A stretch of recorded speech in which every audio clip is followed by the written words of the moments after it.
റൌഫ് പിന്നെ എന്താ അദ്ദേഹത്തിന്റെ പേരെങ്ങനെ റൌഫ് അദ്ദേഹം ഇന്ന് കുഞ്ഞാലിക്കുട്ടി പറഞ്ഞല്ലോ. അദ്ദേഹം ചെയ്ത വഴിവിട്ട സഹായങ്ങളെ കുറിച്ചുകൂടി അന്വേഷണം വേണ്ടേ? അദ്ദേഹം ചെയ്ത വഴിവിട്ട സഹായങ്ങളെ പറ്റി കൂടി അന്വേഷണം. അല്ല, അത് കുഞ്ഞാലിക്കുട്ടി തന്നെയല്ലേ വെളിപ്പെടുത്തിയത്. അത് പറഞ്ഞു പറ്റി ഒരു അന്വേഷണം വേണ്ടേ? എന്തൊക്കെ വഴിവിട്ട് എന്തൊക്കെ ചെയ്തായി മാറിയിട്ടില്ലേ? ഇപ്പൊ അങ്ങനെ ഇത്തരം കാര്യങ്ങൾ ഉത്തരം പറയാൻ ബുദ്ധിമുട്ടില്ല. സാധാരണ വളരെ ചടുലമായി ഉത്തരം പറയുന്ന അങ്ങനെ ഉത്തരം പറയാൻ ബുദ്ധിമുട്ടില്ല. എനിക്കെന്നാ ബുദ്ധിമുട്ട്? എനിക്കൊരു ബുദ്ധിമുട്ടില്ല.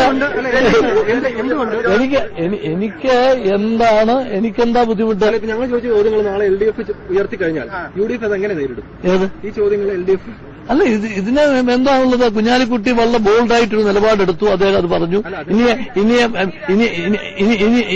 ഇനി അത് പിന്നെ എന്റെ ബന്ധുവല്ല, ഞാൻ അതായിട്ട് കണക്കാക്കുന്നില്ല. ആ ഭീഷണിക്ക് മുമ്പിൽ വഴങ്ങില്ല എന്ന് അദ്ദേഹം പറഞ്ഞു. അദ്ദേഹം ചെയ്തിട്ടുണ്ട്.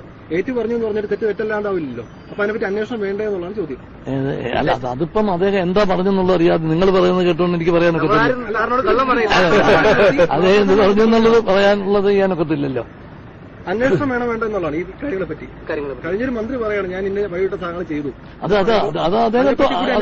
അദ്ദേഹം തന്നെയല്ലേ അത് പറയേണ്ടത് എന്തൊക്കെയാണെന്നുള്ളതിനെ സംബന്ധിച്ചിടത്തോളം.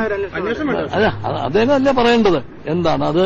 പിന്നെ നിയമത്തിനുള്ള വഴിവിട്ട സഹായം എന്ന് പറഞ്ഞ കാര്യം. അതെ, അതിപ്പോ എന്താന്നുള്ളത് അദ്ദേഹം തന്നെ ഏതാ ഈ കാര്യങ്ങൾ കോൺഗ്രസ് UDF പരിശോധിക്കുമോ? ഞാൻ പറഞ്ഞില്ലേ, ഇതിപ്പം